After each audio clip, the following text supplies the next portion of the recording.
ಎಲ್ಲರಿಗೂ ಶರಣು. 2026ರಲ್ಲಿ ಉಪಚುನಾವಣೆ ಬಂದಿದೆ. ಮತ್ತೆ ಬೇರೆ ರಾಜ್ಯಗಳಲ್ಲಿ ಸಾರ್ವತ್ರಿಕ ಚುನಾವಣೆ ಕೂಡ ಬಂದಿದೆ. ಈಗ ಬೇರೆ ರಾಜ್ಯಗಳಲ್ಲಿ ನಾವು ಚುನಾವಣೆಗಳ ಬಗ್ಗೆ ವಿಶ್ಲೇಷಣೆ ಮಾಡುವಂಥದ್ದು, ಇಲ್ಲ ಅದರ ಮುನ್ಸೂಚನೆಗಳನ್ನ ಹೇಳುವಂಥದ್ದು ಮಾಡುವ ಮೊದಲು ನಮ್ಮ ರಾಜ್ಯದಲ್ಲಿ ಬಂದಿರುವಂಥ ಉಪಚುನಾವಣೆ ಏನಿದೆ ಇದ್ರ ಬಗ್ಗೆ ಸ್ವಲ್ಪ ಗಮನ ಹರಿಸ್ಬೇಕಿದೆ. ಯಾಕೆ ಅಂತಂದ್ರೆ ಇಲ್ಲಿ ಇವಾಗ ಇರುವಂತ ಸರ್ಕಾರ ಕಾಂಗ್ರೆಸ್ ಪಕ್ಷದ್ದು. ಈ ಕಾಂಗ್ರೆಸ್ ಪಕ್ಷಕ್ಕೆ ಈ 2 ಸೀಟ್ ಏನಾದ್ರೂ ಬರ್ಲಿಲ್ಲ ಅಂದ್ರೆ ಉಪಚುನಾವಣೆಯಲ್ಲಿ ಈ ಸರ್ಕಾರ ಏನು ಬಿದ್ದೋಗ್ಬಿಡಲ್ಲ. ಇಂಥ ಸಂದರ್ಭದಲ್ಲಾದ್ರೂ ಏನು ಪ್ರಜಾಪ್ರಭುತ್ವ ಅಂತ ಕರಿತಾ ಇದ್ದಾರೆ, ಆಕ್ಚುಲಿ ಇದನ್ನ ರೆಪ್ರೆಸೆಂಟೇಟಿವ್ ಡೆಮಾಕ್ರಸಿ ಅಂದ್ರೆ ಪ್ರಾತಿನಿಧ್ಯ ಪ್ರಜಾಪ್ರಭುತ್ವ ಅನ್ನೋದನ್ನ ಮೊದಲಿಂದ ನಾವು ಹೇಳ್ಬೇಕಾಗಿತ್ತು.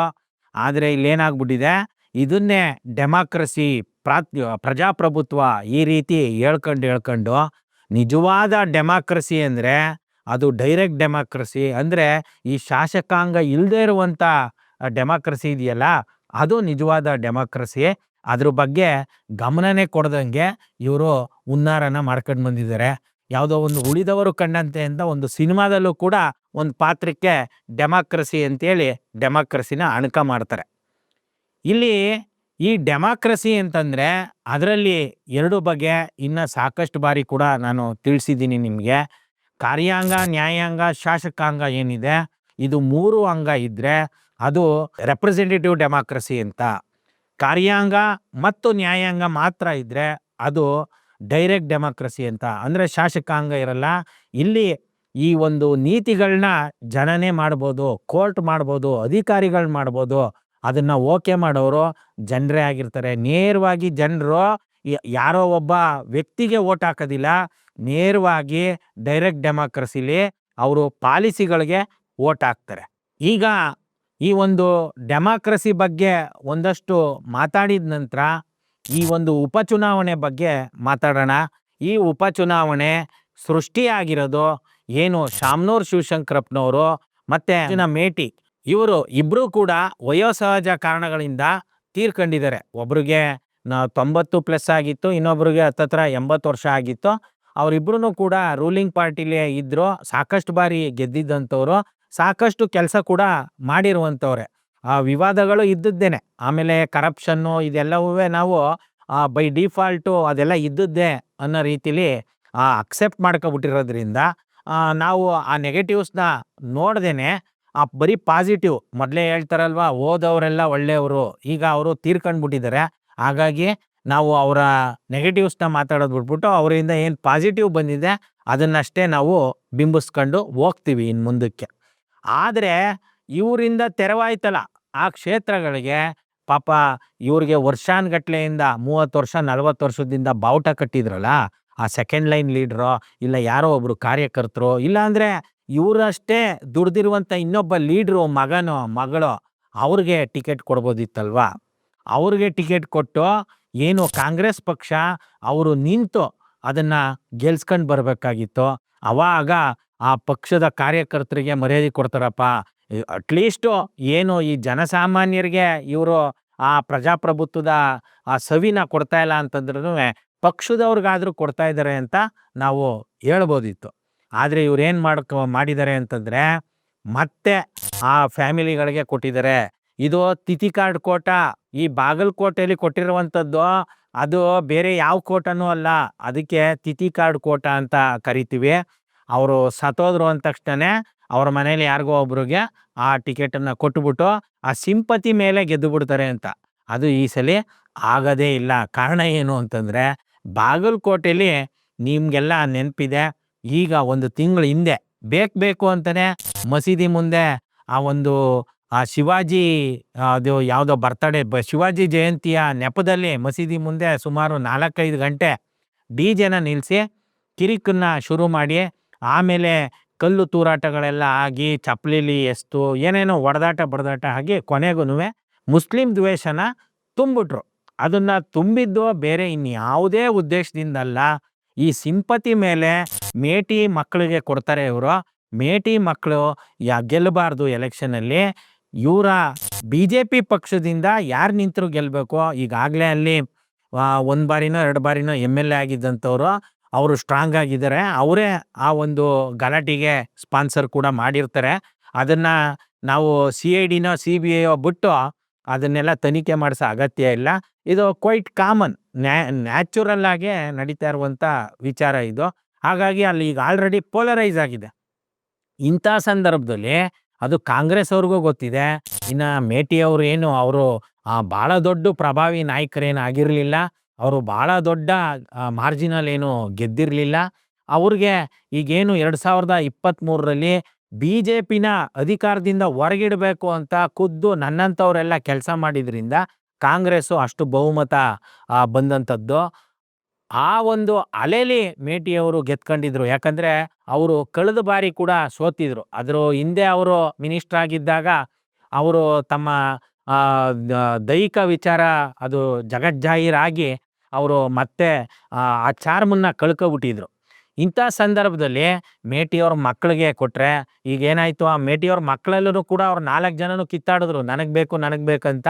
ಅದರಲ್ಲಿ ಈಗೇನೋ ಅವರು ಯಾವ ರೀತಿ ಟ್ರಿಕ್ಸ್ ಮಾಡಿದ್ದಾರೆ ಅಂತಂದರೆ, ಪಕ್ಷದಲ್ಲಿ ಇನ್ಯಾರಿಗಾದ್ರೂ ಕೊಟ್ಟುಬಿಟ್ರೆ ಅದು ನಮ್ಮ ಫ್ಯಾಮಿಲಿಗೇನೆ ಬರಲಿ ಅಂತೇಳಿ ಅವರೇ ಗಲಾಟೆಗಳನ್ನ ಮಾಡ್ಕೊಂಡು ಅವರು ಆ ಒಂದು ಟಿಕೆಟನ್ನು ಗಳಿಸ್ಕೊಂಡಿದ್ದಾರೆ. ಈಗ ಕಾಂಗ್ರೆಸ್ ಪಕ್ಷ ಏನು ಮಾಡ್ಬೋದಿತ್ತು, ಈ ಒಂದು ಗಲಾಟೆ ಏನು ಮಾಡಿಸಿದ್ರು ಪೋಲರೈಸ್ ಮಾಡೋದಕ್ಕೆ, ಅವಾಗ ಇವರು ಬಾಯಿ ಮಾತಲ್ಲಿ ಹೇಳ್ತಾರಲ್ಲ ಸೌಹಾರ್ದತೆ. ಈಗ ಈ ರಂಜಾನ್ ಆಯಿತು, ಈ ಒಂದು ಯುಗಾದಿ ಮತ್ತು ರಂಜಾನ್ ಅಕ್ಕಪಕ್ಕ ಬಂದದ್ರಿಂದ ಆ ಸೌಹಾರ್ದ ಯುಗಾದಿ ಸೌಹಾರ್ದ ರಂಜಾನ್ ಅಂತ ಇವರು ಒಬ್ಬಿಟ್ಟು ತಿನ್ಸೋದು, ಅವರು ಬಿರಿಯಾನಿ ತಿನ್ಸಿದ್ರೋ ಇಲ್ಲ ಹಣ್ಣು ತಿನ್ಸಿದ್ರೋ ಗೊತ್ತಿಲ್ಲ. ಇಲ್ಲಿಗೆ ಇವರ ಸೌಹಾರ್ದತೆಗಳೆಲ್ಲ ಸ್ಟಾಪ್ ಆಗೋಯ್ತು. ನಿಜವಾಗ್ಲೂ ಸೌಹಾರ್ದತೆ ಅಂತಂದರೆ ಯಾವ ಸಮುದಾಯ ಶಿಕ್ಷಣ ಇಲ್ಲದೆ ನರಳ್ತಾ ಇದೆ, ಯಾವ ಸಮುದಾಯ ಪ್ರಾತಿನಿಧ್ಯ ಇಲ್ಲದೆ ನರಳ್ತಾ ಇದೆ, ಯಾವ ಸಮುದಾಯ ಗೌರ್ಮೆಂಟ್ ಕೆಲಸಗಳ ತಗೊಳಕ್ಕಾಗ್ದೇ ನರಳ್ತಾ ಇದೆ, ಆ ಸಮುದಾಯಕ್ಕೆ ಅವರ ಒಂದು ಧರ್ಮದ ಆಚರಣೆಗಳಲ್ಲಿ ಇವರು ಅದಕ್ಕೆ ದಾರಿ ಮಾಡಿಕೊಡ್ಬೇಕಾಗಿತ್ತು. ಈ ಬಾಗಲಕೋಟೆಯಲ್ಲಿ ನಿಜವಾಗ್ಲೂ ಮುಸಲ್ಮಾನರ ಮತ ಅಷ್ಟೊಂದು 50,000ಕ್ಕಿಂತ ಜಾಸ್ತಿ ಇಲ್ಲ, ಅವ್ರದ್ದು ಕಡಿಮೆ ಇರ್ಬೋದು. ಅಲ್ಲಿ ಇವರು ಮುಸಲ್ಮಾನರಿಗೆ ಟಿಕೆಟ್ ಕೊಟ್ಟು ಇವರು ಗೆಲ್ಸೋದಕ್ಕೆ ಸಾಧ್ಯ ಇರಲಿಲ್ಲ. ಆದರೆ ದಾವಣಗೆರೆಯಲ್ಲಿ ಸುಮಾರು 85,000ದಿಂದ 90,000 ಮುಸಲ್ಮಾನರು ಓಟಿದೆ. ಖುದ್ದು ಶಾಮನೂರು ಶಿವಶಂಕರಪ್ಪನವರು ಅವರು ಬದುಕಿದ್ದಾಗ ಅವರು ಹಲವಾರು ಬಾರಿ ತಿಳಿಸಿದ್ದಾರೆ, ಈ ಕ್ಷೇತ್ರ ನನ್ನ ನಂತರ ಅದು ಮುಸಲ್ಮಾನರೇ ನಿಲ್ಲಬೇಕು ಗೆಲ್ಲಬೇಕು ಅಂತ.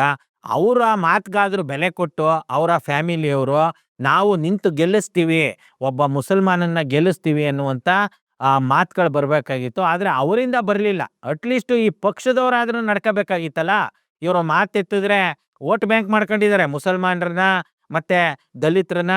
ಈಗ ಒಂದಷ್ಟು ಸಣ್ಣ ಪುಟ್ಟ ಏನು ಹಿಂದುಳಿದ ಜಾತಿಗಳಿರ್ತವೆ ಅದಕ್ಕೆ ನಾವೇ ಕಾಪಾಡೋಕ್ಕಿರೋದು ಅಂತ ಹೇಳ್ಬಿಟ್ಟು ಆ ಜಾತಿಯವ್ರಿಗೆ ಒಂದೊಂದು ಗೂಟದ ಕಾರ್ ಕೊಟ್ಟು ಯಾವುದೋ ಒಂದು ನಿಗಮ ಮಂಡಳಿ ಅಧ್ಯಕ್ಷನ್ ಮಾಡಿಬಿಡೋದು, ಒಂದು ಡೈರೆಕ್ಟ್ರು ಮಾಡಿಬಿಡೋದು. ಆ ತೆರಿಗೆ ದುಡ್ಡೆಲ್ಲನೂ ಅದಕ್ಕೆ ಅವ್ರಿಗೆ ಬಿಟ್ಟು ಮೆಡೆಗಾರಿಕೆ ಮಾಡೋದಕ್ಕೆ ಬಿಟ್ಟುಬಿಟ್ಟು ಈ ರೀತಿ ಸಮುದಾಯಗಳನ್ನ ಇವರು ಯಾಮಾರಿಸ್ತಾ ಇದ್ದಾರೆ ಹೊರತಾಗಿ ನಿಜವಾದ ಡೆಮಾಕ್ರಸಿಲಿ ಏನು ಮಾಡಬೇಕು ಆ ಕೆಲಸನ ಮಾಡ್ತಾ ಇಲ್ಲ. ಬಾಗಲಕೋಟೆಯಲ್ಲಿ ಇವರು ನಿಜವಾಗ್ಲೂ ಡೆಮಾಕ್ರಸಿ ಇವ್ರ ಪಾರ್ಟಿ ಒಳಗೆ ಮೇಂಟೈನ್ ಮಾಡ್ತಾರೆ ಅಂತಂದಿದ್ರೆ ಇವರು ಅಲ್ಲಿಯ ಯಾರಾದರೂ ಕಾರ್ಯಕರ್ತರಿಗೆ ಕೊಡಬೇಕಾಗಿತ್ತು. ಈಸಿಯಾಗಿ BJP ಗೆದ್ಕೊಳ್ಳುತ್ತೆ. ಈ BJPಯವರು ಆ ಒಂದು ಏನು ಕೋಮುವಾದೀಕರಣ ಮಾಡೋದಕ್ಕೆ ಆ ಮಸೀದಿ ಗಲಾಟೆ ಮಾಡಿಸಿದ್ರಲ್ಲ ಅದು ಕೂಡ ಮಾಡಿಸಿಲ್ಲ ಅಂದ್ರೂ ಕೂಡ ಅವ್ರು ಆರಾಮಾಗಿ ಗೆದ್ಕೋತಾರೆ. ಅದು ತಿಥಿ ಕಾರ್ಡ್ ಕೋಟ್ ಆಯಿತು. ಇನ್ನು ಭಾಳ ಅನ್ಯಾಯ ಅಂತಂದರೆ ದಾವಣಗೆರೆ ವಿಚಾರ. ದಾವಣಗೆರೆಯಲ್ಲಿ ಆ ಹುಡುಗ ಭಾಳ ಚಿಕ್ಕ ಹುಡುಗ, ಇನ್ನೂ ಕಾಲೇಜ್ ಹುಡುಗ ಇದ್ದಂಗಿದ್ದಾನೆ. ಆ ಹುಡುಗನ್ನ ಕಳೆದ ಬಾರಿನೇ ನಿಲ್ಲಿಸ್ಬೇಕಂತೆಲ್ಲ ಮಾಡಿದ್ರು, ಏಜು ಸೆಟ್ ಆಗಿಲ್ಲ ಅಂತೇಳಿ ಅವರು ಪೋಸ್ಟ್ಪೋನ್ ಮಾಡ್ಕೊಂಡು ಬಂದರು. ಇವ್ರು ನೋಡಿ ಅವರ ತಾತ ಸತ್ತಾಗ ಆ ಒಂದು ತಿಥಿ ಕಾರ್ಯನೋ ಏನೋ ಮಾಡ್ತಾರಲ್ಲ ಅಲ್ಲಿಂದನೇ ಸ್ಟಾರ್ಟ್ ಆಗೋಯ್ತು. ಅಲ್ಲೇ ಇವರು ಸಿದ್ದರಾಮಯ್ಯನಿಗೆ DK ಶಿವಕುಮಾರ್ಗೆಲ್ಲ ಆ ಹುಡುಗನ ಕೈಲಿ ಸನ್ಮಾನ ಮಾಡಿಸಿದ್ರು. ಅಲ್ಲೇ ಅರ್ಥ ಆಯಿತು ಇವರು ಇನ್ನು ಏನು ಈಗ ಅಲ್ಪಸಂಖ್ಯಾತರು ಅಂತ ಮಾತಾಡ್ತಾ ಇದ್ದಾರೆ ಮುಸ್ಲಿಮ್ಸು, ನಾವು ಜಾಸ್ತಿ ಇದ್ದೀವಿ ನಮಗೆ ಕೊಡಬೇಕಾಗಿತ್ತು, ನಾವು ರಾಜ್ಯಾದ್ಯಂತ ಓಟ್ ಹಾಕ್ತೀವಿ ಅಂತೆಲ್ಲ. ಇದರಲ್ಲಿ ಇವ್ರದೇ ತಪ್ಪಿರೋದು. ಇವರು ಬರೀ ಎಲೆಕ್ಷನ್ ಟೈಮಲ್ಲ, ಬರೀ ಈ ಒಂದು ಟಿಕೆಟ್ ವಿಚಾರದಲ್ಲ, ಬೇರೆ ಒಂದು ವಿಚಾರದಲ್ಲೂ ಕೂಡ ಇವರು ಸ್ಟ್ರಾಂಗ್ ಆಗಿದ್ದರೆ ಇವ್ರನ್ನ ಯಾರೂ ಮಣಿಸೋದಕ್ಕೆ ಸಾಧ್ಯ ಆಗ್ತಿರ್ಲಿಲ್ಲ. ಇವರು ಒಂದು ರೈತರ ವಿಚಾರದಲ್ಲಿ ಮಾತಾಡೋದಿಲ್ಲ, ಒಂದು ಕನ್ನಡದ ವಿಚಾರದಲ್ಲಿ ಮಾತಾಡೋದಿಲ್ಲ, ಇಲ್ಲಿಯ ನಾಡಿನ ವಿಚಾರದಲ್ಲಿ ಮಾತಾಡೋದಿಲ್ಲ.